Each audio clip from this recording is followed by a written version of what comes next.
আসসালামু আলাইকুম, কেমন আছেন সবাই? আলহামদুলিল্লাহ আমি অনেক ভালো আছি। আমার রান্নাঘর থেকে স্বাগতম জানিয়ে শুরু করছি আজকে রান্নাবান্না। ভিডিওটি যদিও আজকে আপলোড দিয়েছি, কিন্তু ভিডিওটি ছিল কালকে শুক্রবারে সবাই তো একটু ভালো মন্দ খেতে চায়, তো আমি মনে করলাম যে আজকে খিচুড়ি রান্না করে নিই। সবসময় তো বিরিয়ানি বা পোলাও রান্না করি, তাই আমি আজকে খিচুড়ি রান্না করে নিয়েছি। সাথে মুরগি মাংস এবং বেগুন ভাজি করে নিয়েছি। এরকম রান্না হলে অনেক জমে যায়। খিচুড়ি রান্নাটা না আমার বাসায় সবাই পছন্দ করে, আর আমি অনেক বেশি পছন্দ করি। আমার কাছে অনেক ভালো লাগে। যদিও রান্নাটা একটু সিম্পল ভাবে করেছি, তারপরও অনেক ভালো লেগেছিল। বাসার সবাই অনেক পছন্দ করছিল রান্নাটা।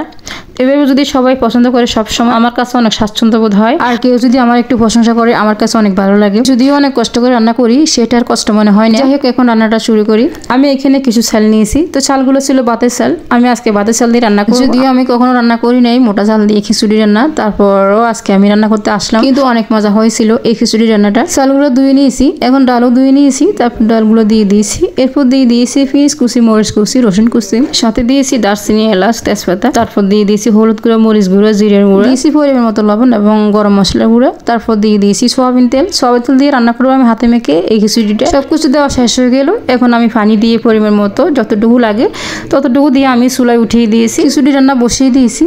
এবার চলে আসলাম মুরগি রান্না করবো। এখন চুলা একটা ননস্টিকের পাতিল বসিয়ে দিয়েছি। ওখানে দিয়ে দিয়েছি পরিমাণ মতো তেল, দিয়েছি দারচিনি, এলাচ, তেজপাতা। তারপর এগুলোকে একটু ভেজে নিই। এখন ওই ভাজা মশলার মধ্যে মুরগি পিসগুলো দিয়ে দিয়েছি। মুরগির পিসগুলো একটু মাঝারি সাইজের করে নিয়েছি। বেশি বড় করে নিই, আবার বেশি ছোটো করে নিই। বেশি বড় করলে আবার মশলা ঢুকে না, তাই আমি একটু ছোটো সাইজে করে নিয়েছি। তারপর আমি মশলাগুলি দিয়ে দিয়েছি সব, যত হলুদ, মরিচ, লবণ যা লাগে সব দিয়ে দিয়েছি। এরপর দিয়ে দিয়েছি পেঁয়াজ কুচি, রসুন কুচি। তারপর আমি এগুলোকে একটু ভালোভাবে নেড়ে ছেড়ে ঢাকনা দিয়ে রেখে দিয়েছিলাম। তো এরপর ঢাকনাটা উঠিয়ে নিয়েছি। অনেকগুলো কষিয়ে গেছে। এখন কষানো মাংসের সাথে আমি কয়েকটা আলু দিব। এভাবে মাংসের সাথে আলু দিলে আমার কাছে অনেক ভালো লাগে, তাই আমি কয়েকটা আলু দিয়েছি। আলুগুলো দেশি আলু ছিল, এগুলো রান্না করলে মুরগির সাথে অনেক ভালো লাগে খাইতে, তাই আমি দিয়েছি। তারপর একটু নেড়ে চেড়ে পানি দিয়ে দিয়েছি। পানি দিয়ে আবার কিছুক্ষণ ঢাকনা দিয়ে রেখে দিব সিদ্ধ হওয়ার জন্য। এরপর ঢাকনাটা উঠিয়ে নিয়েছি। মুরগির মাংসটি রান্না হয়ে গেল। এখন একটু গরম মশলা দিয়ে দিয়েছি একটু গ্রান ভালো আসার জন্য। তারপর আমি পরিবেশন করার জন্য ঢেলে নিয়েছি একটা বাটির মধ্যে। এবার আমি যে চুলায় খিচুড়ি বসিয়েছিলাম, এসে দেখলাম ঢাকনা উঠিয়ে খিচুড়িটা হয়ে গেছে, প্রায় অনেক ঝরঝরে হয়েছে, কালার অনেক সুন্দর আসছে, দেখতে তো পাচ্ছেন। তারপর আমার দুটি রান্না শেষ হয়ে গেল, খিচুড়ি রান্না শেষ হয়ে গেল এবং মাংস রান্না শেষ হয়ে গেল। এরপর আমি একটা বেগুনকে টুকরো করে কেটে নিয়েছি। তারপর বেগুনগুলোকে ভালোভাবে ধুয়ে পরিষ্কার করে নিয়েছি। তারপর হলুদ, মরিচ, লবণ এবং সরিষার তেল দিয়ে এগুলোকে ভালোভাবে মেখে নিয়েছি।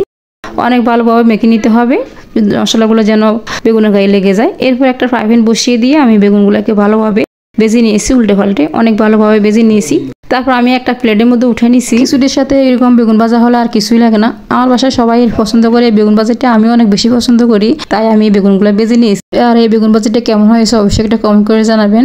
এরপর পরিবেশন করার জন্য ঢেলে নিয়েছি একটা প্লেটের মধ্যে। তারপর আমি পরিবেশন করতে চলে যাব। তো আমার সব রান্না কমপ্লিট হয়ে গেল। এবার চলে আসলাম টেবিলে। সব খাবারগুলো বেড়ে নিয়েছি এবং ডেকোরেশন করে নিয়েছি। তারপর সবাই একসাথে খাওয়া দাওয়া শুরু করে দিলাম। সবাই খাইতে বসে গেলাম। সবাই আনন্দে খাইছিল, আর যেহেতু শুক্রবার ছিল সবাই একসাথে বসলাম খাইতে। শুক্রবার মানেই তো স্পেশাল একটা দিন, এই দিনে একটু ভালো মন্দ রান্না করতে হয়। তারপর আমি অনেক বেশি কিছু রান্না করি নাই, অনেক সিম্পলভাবে রান্না করে নিয়েছি। তো আমার সিম্পল জীবনের সিম্পল রান্নাটা যদি ভালো লাগে অবশ্যই একটা কমেন্ট করে দিবেন এবং শেয়ার করে দিবেন যদি ভালো লাগে। আর যারা আমার মতো কিছুটি পছন্দ করেন এবং ভালো লাগে, তো সবাই একবার হলো বাসায় আমার মতো এভাবে ট্রাই করে দেখবেন। রান্না বান্না এবং আজকের ভিডিওটি এখানে শেষ। দেখা হবে পরের ভিডিওতে। ভালো থাকবেন সবাই, আর আমার জন্য একটু দোয়া করবেন, আমার ফ্যামিলির জন্য একটু দোয়া করবেন। এই বলে শেষ করছি। ভালো থাকবেন সবাই। আল্লাহ হাফিজ।